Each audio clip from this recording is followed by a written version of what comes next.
Lokahraði er hámarkshraði fallandi hlutar þar sem á loftmótstöðu gætir.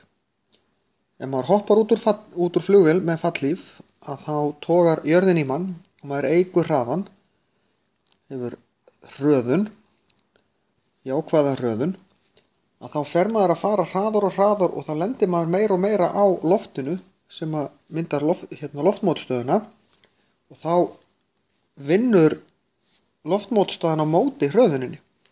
Þangað til að þetta núllast út, þannig að maður fer að falla með jöfnum hraða. Og sá hraði heitir lokahraði. En hann er mismunandi eftir hvernig maður er í laginu, hvað maður er þungur. Og ef þetta eru hlutir, þá er það massin og lögun þeirra skiptir mestu máli. Til dæmis sem maður baður út höndunum, þá er maður með minni lokahraða heldur en maður heldur höndunum að sér. Svo þegar maður opnar fallhlífina þá eykst loftmótstaðan og þá nær maður nýjum lokahraða sem er töluvert hægari heldur en áður.